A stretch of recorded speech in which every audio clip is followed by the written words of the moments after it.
Bonjour, j'espère que tu vas bien. Aujourd'hui, je vais t'expliquer comment devenir régulier avec les réseaux sociaux de ton entreprise. L'idée, c'est de séparer la vidéo en 4 parties pour que je te donne toutes mes stratégies que j'applique personnellement pour réussir à passer moins de 2 heures par semaine sur ma création de contenu et te permettre tout simplement de faire la même chose. Pour ce faire, on va pas perdre plus de temps. Déjà, l'idée, c'est de réussir à viser un objectif clair en termes de temps. Moi, ce que je recommande, c'est la barre des 2 heures par semaine. L'objectif, c'est réellement de faire en sorte que la création de contenu n'empiète pas trop sur le temps que tu as dans ta semaine, tout simplement parce que tu n'es pas un influenceur, mais réellement un entrepreneur. Donc la création de contenu, ça doit réellement durer le moins de temps possible dans ton planning. Pour ce faire, il y a 3 étapes clés dans la création de contenu. La préparation, le tournage et le suivi.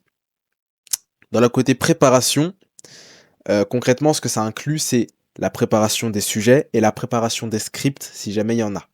Également, un élément facultatif, mais qui est quand même très important, c'est la veille concurrentielle. Voir ce que font les concurrents. Ensuite, on a aussi les phases de tournage. Malheureusement, pour l'instant, on n'est pas en capacité de le déléguer. Peut-être que dans le futur, il y a des IA qui seront capables de le faire. L'objectif ici, c'est réellement de tout centraliser en un seul jour, de tourner toutes les vidéos que tu as à faire en un seul jour. Deux maximum si réellement il y a un imprévu ou quoi que ce soit, mais réellement un jour, c'est optimal. Personnellement, j'ai essayé de répartir mes heures de tournage sur 2-3 jours, c'est-à-dire que je tournais 2 vidéos tous les jours, pardon. Mais le problème, c'est qu'au bout d'un moment, il y a constamment cette pression de devoir tourner, alors que si tu fais tout en un jour, tu sais que pendant les 6 prochains jours de la semaine, tu peux te dédier à 100% dans ton business. Et finalement, la troisième phase dans ta création de contenu, peut-être l'une des plus importantes, c'est le suivi. Concrètement, quand je parle de suivi, c'est de traquer les statistiques, voir ce qui a marché, ce qui n'a pas marché, que ce soit en termes de vues, d'interaction, également de CPV, donc de cash par vue. Combien est-ce que chaque vue te rapporte d'argent sur ton business? Donc voilà, ça c'est concrètement les 3 piliers de la création de contenu, entre guillemets, les 3 étapes de la création de contenu plutôt, par lesquelles vous devez passer. Ensuite, on commence à arriver vers des choses intéressantes parce qu'on va parler de la stratégie EAD. Vous allez voir que moi j'ai rajouté une 4e lettre à ce sigle et je vais vous expliquer tout ça par la suite. Concrètement, cette stratégie, elle vise réellement à enlever toutes les tâches qui ne sont pas importantes, à automatiser les tâches qui sont automatisables et à déléguer toutes les tâches qui te consomment du temps et sur lesquelles tu n'as pas forcément beaucoup de levier. Donc éliminer, par exemple, une tâche qu'on peut éliminer, c'est les miniatures sur les formats courts.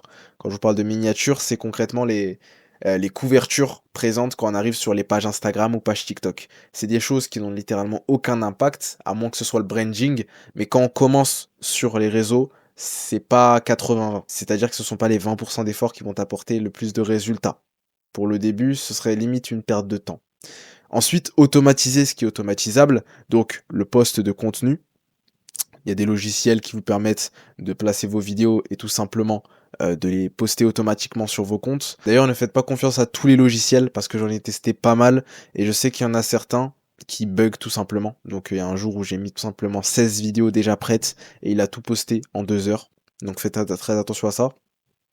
Ensuite, déléguer.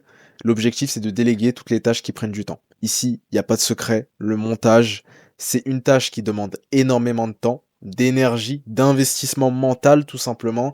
Et surtout, c'est pas une tâche qui rapporte de l'argent. Et finalement, on arrive sur la 4e lettre. Donc le second A, c'est le A tout simplement d'accompagnement.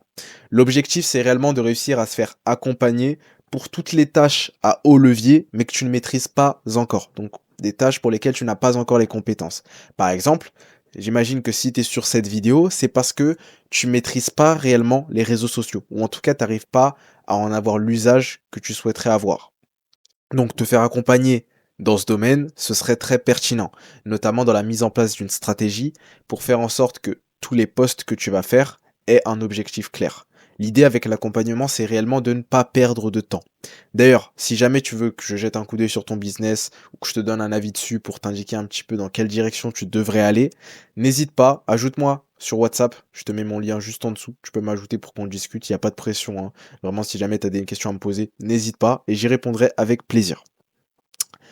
Ensuite, on enchaîne sur les outils. Là, c'est vraiment du concret. C'est des outils que vous pouvez dès à présent récupérer pour améliorer tout simplement votre création de contenu et faire en sorte que vous soyez plus régulier. C'est ceux que j'utilise personnellement. Donc j'ai tout testé. Numéro 1, Notion. Donc ça c'est pour tout ce qui est organisation et planification. Je vais vous montrer concrètement ce que ça donne pour moi. Donc là je vais aller sur Notion. Tac. Par exemple ici c'est l'organisation de tous les TikTok que j'ai fait pour ma création de contenu initial. Dans chacune de ces sous-parties, il y a les TikTok que je fais. Bon, comme vous pouvez voir, il y en a beaucoup parce que ça fait depuis pas mal de temps que j'ai commencé. Là, par exemple, c'est les TikTok que j'ai fait cette semaine. Comme je les ai tous tournés, j'ai coché la case terminée. C'est réellement un bon moyen de s'organiser, mais également de planifier ton contenu pour savoir directement ce que tu as à faire. Ensuite, le second outil, c'est CapCut. J'ai mis l'étiquette facultative, tout simplement parce que si tu suis bien mes conseils, tu as normalement déjà délégué le montage, ce qui est primordial. Ici, je le mets au cas où tu peux pas encore déléguer le montage, utilise CapCut. Un outil pour poster ton contenu, c'est tout simplement repurpose.io. C'est un outil que j'utilise personnellement, encore une fois, qui te permet tout simplement de programmer ton contenu. Ensuite, pour le tracking, Google Sheet, c'est parfait. Tout simplement, t'entres les datas de tes vidéos, que ce soit le nombre de vues, le nombre de likes, et tu traques tout ça pour réussir à itérer sur les vidéos qui ont le mieux fonctionné. Et finalement, on a Opal. Ici, c'est réellement une recommandation personnelle que je vous fais. Opal, c'est une application que j'utilise tous les jours et ça permet réellement de rester focus. Ça va concrètement bloquer toutes les applications qui pourraient te distraire. Donc, dès que tu as besoin de tourner les vidéos, tu actives cette application. Maintenant, les conséquences concrètes d'appliquer tout ce que je viens de dire. On va d'abord commencer par les bénéfices. Les bénéfices concrets, ils sont simples. Ça va te permettre d'être plus efficace dans ton travail, d'être plus organisé, mais également de gagner du temps.